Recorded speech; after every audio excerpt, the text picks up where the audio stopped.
Have you ever walked in a forest and felt as though nature itself was speaking to you? Have you ever been in the wild and wondered if the trees can understand you? Have you run your hand over a tuft of moss and wondered if you could draw power from it? I certainly have, and that is in our mundane world. What if you had nature magic in a fantastical world? What if you built your magic system on the power of nature? That is what I want to explore today. How to use nature as the power source and central component of your magic, and the plot lines that it opens up to you, the storyteller. Welcome to another episode of Just in Time Worlds with your host, Marie Mullaney.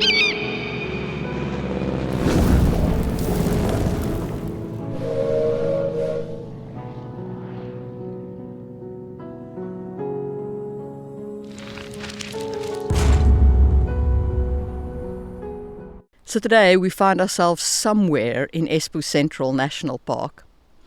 And I'll be honest, it's going to be a weird hike getting back to my car because I lost track of where the road is, so it's going to involve compass navigation. If you're watching this video, it means I got out okay. Okay. Let's start by talking about drawing on nature's power as a wild and untamed force. Wild magic is the embodiment of uncivilized nature. It's the embodiment of the wild places having the root of power. It's when you are in a place like this with very little sign of civilization and you draw on the power of nature to manifest your spells. A really good example of this is in Jacqueline Carey's Namaha series, which I have spoken about before, but just to recap, it's a magic system where the mages basically draw their power from the wild places, and they can, through the wild places, enter into the spirit realm, for lack of a better word. And in the spirit realm, they can be invisible, they can draw on life energies and various other kinds of magic. What Miss Carey does with this magic system is it contrasts the two natures of the main character sharply. The main character is half of the people who are part of this magic system, right? The Bear Clan. And the other half is a Danjaleen, which is a very, very civilized people. They don't have much in the way of wildlands, and where they do have wildlands, it's kind of curated wildlands. So they're very much into the civilization and the luxury. And this actually forms quite a contradiction for the character, where she has to cope with both needing the wildlands for her magic, and as she embraces her Danjaleen heritage, she has to also learn to find the wildness or nature where she can, even if it is in the tame environments of the Danjaleens rather than in the actual wilds of Alba. And that kind of dictomony is a very interesting approach to magic, and it's one that speaks to us about, science versus magic and technology versus magic, and kind of, does technological progress, what do we lose in losing touch with nature by getting more and more into city life, into civilization life, and so on. And that's always an interesting theme to pull on. So you can use the wild and untamed places of magic to power your magic system. The second type of magic system that I want to talk about using nature is actually a form of sympathetic magic, where you have to consume a piece of nature in order to utilize its power. So let's say you want to have the voice of a lark, then you have to consume a lark's tongue.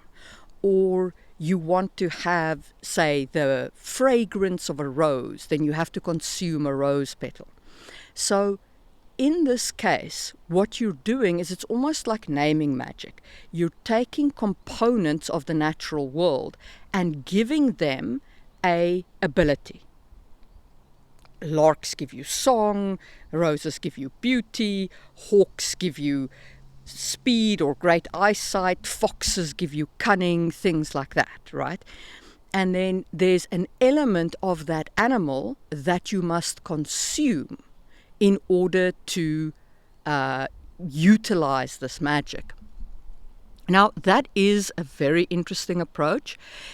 It does potentially bring some darker themes in it, because your magical practitioner would effectively be, potentially killing animals, or at the very minimum plants, in order to fuel their magic. And that, of course, always comes with the kind of overtures of dark magic and blood magic and life magic. And in contrast to this is set, of course, it being, part of the natural world, and it's a nature magic. So how bad can it be? But it can still be a dark hunting magic. And if everybody in your world has magic, it could be that they would put the natural world under enormous pressure. Like if there was a piece of the natural world that is particularly useful to the casting of magic, then that animal or that creature might be hunted to extinction by mages looking for that particular thing.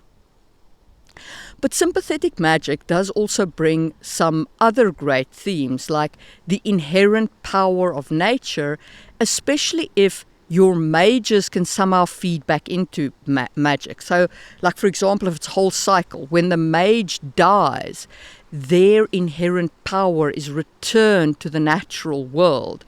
And that then gives birth to more of these magical natural components that can grow on trees, or that can come out of rocks, or that can be born into animals, and that can then fuel additional mages. So the whole thing forms its own cycle of magic, which of course ties into the entire nature cycle of life, death, and rebirth. The third way in which you can use nature that I want to talk about is in that darkness. It is in the darkness of death and decay. So in this kind of magic system, it is the actual darkness and death of creatures and plants that fuels the magic system. So this is not a case of like consume something. This is a case of you stretch out your hand, parts of nature dies, and the power of that life force comes into you. And that then is available to the mage to cast with. This is a very dark undertone of magic, but it can also be used in the same kind of cyclical way. Maybe these mages have this power in order to keep rampant growth under control. Or maybe this kind of power should never be used, and it is a gift of destruction from a dark god. So it is very worth exploring if you want a darker world, if you want a world with a very high cost to magic, and one where you have that dark fantasy edge. I can see the magic system of absorbing life's power out of nature and then using it to fuel spells being very useful. But speaking of fueling spells, I think that one of the often overlooked ways in which you can use nature is with spell-based or consumption item-based magic systems.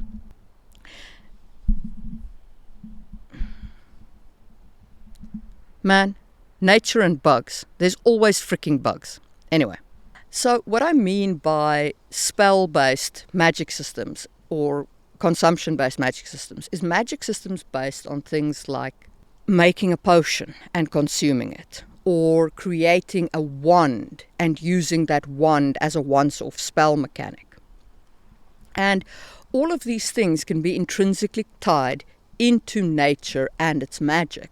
So this is not a case where nature itself is your power source as such, but it is a case where you can utilize the components of nature to create a channel for magic. I'm doing that in an urban fantasy book that I'm writing, where the main character is based on the Druidic traditions, and she creates Ogham staves from fallen wood, where she then carves Ogham feathers, which is like tree ruins, into the wood in order to make a spell. And then when she casts the spell, that Ogham stave is consumed. And I found that this was a very interesting way to both limit the magic in that you have to think ahead and create the staves you think you're going to need, and also gave me a very structured kind of approach to creating the spells and tied it back to nature in the wooden staves. You can do this even more intensely with things like potions and tinctures, and where you have to go and gather the components out of nature. Like, for example, if you have a potion maker who has to go gather St. John's wort and mistletoe that he has to cut using a silver dagger, and you've got to get water from a pond, and you have to mix all of that together and boil it in a cast iron cauldron and the like. And that potion then becomes your spell.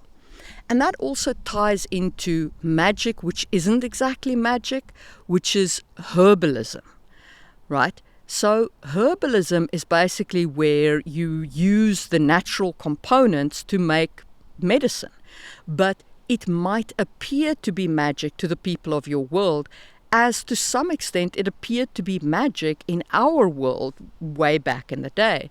So people would refer to St. John's wort as being capable of driving away evil spirits, but St. John's wort actually has antidepressant active ingredients in it, which is why it worked. To some extent, for some forms of quote-unquote evil spirits, because, people in those days called anything mental related an evil spirit. Or something as simple as creating willow bark tea to remove an infection can be seen as magic. An author who leaned very heavily into this as the magic system was Catherine Kerr. In her magic system, it's all basically, herbalism and gathering of herbs and creating of potions and tinctures, alongside an understanding of the 4 humors that make up the body, and then adjusting those humors, sometimes with magic, but mostly just with herbalism. What I appreciated about her magic system is that it is tied into nature, but it's also tied into preparing yourself through ritual, very much in the way that in our histories magic is described by, you have to go and meditate, and you have to cleanse yourself, and you have to prepare to cast magic. And all of these things put you in the right frame of mind. Of course, in our magic, in our world, people often also ate questionable substances, one might say. I will be doing a video on some techniques that you can draw from our history and how magic is described in our world. So subscribe and ring the bell if you're interested in catching that video. So that's magic that you can make consumable items out of and use that as your magic system. Then we come to a very interesting approach, in my opinion, which is the mage living in symbiosis with nature. What I mean by this is the mage basically cultivates nature, and that cultivation gives the mage abilities, powers, companionship, help, etc.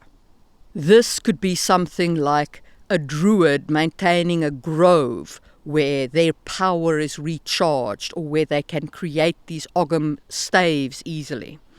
Or it could be a witch maintaining a hermit's hut in the deep forest, where she can draw on the power of the natural elements around her. Or it can be a more animal-focused thing, where you have a ranger who has an animal companion that is drawn from nature. You don't even have to go with a D&D ranger type. Mercedes Lackey has her Hawk brothers, which is a very interesting culture where they bond with a bird. They call them bond birds.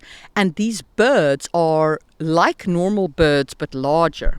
So, they're substantially bigger and they can communicate telepathically. And they are scouts for the Hawk brothers. They are companionship. They provide them with assistance.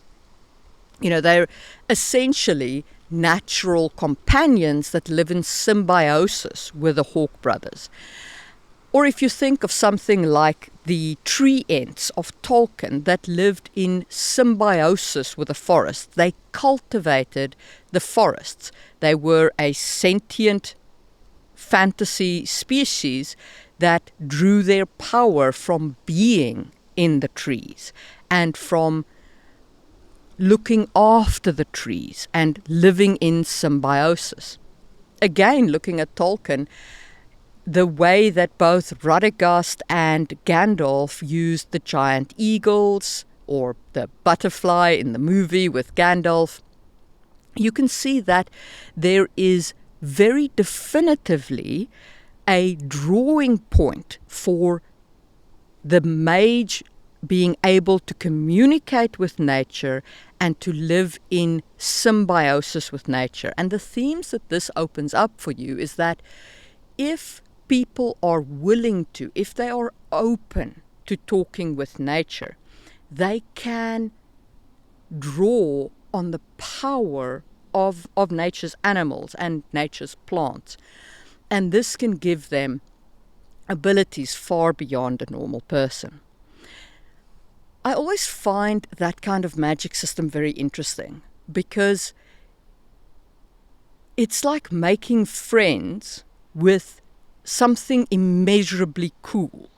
Like making friends with a hawk or making friends with an eagle, something like that. It's incredibly awesome to experience that kind of wild animal friendship. And that makes your magic system, in my opinion, a very cool thing. So I definitely am a fan of where you're drawing power on symbiotic power, or you're drawing power from animal companions, or you have animal companions that are assistants and that, serve as a wizard's familiar and so on. And those are my thoughts on nature magic, and I had better get out of here before nature eats me up sitting on this rock. I have been belabored by bugs. If you've enjoyed this video, hit that thumbs up button.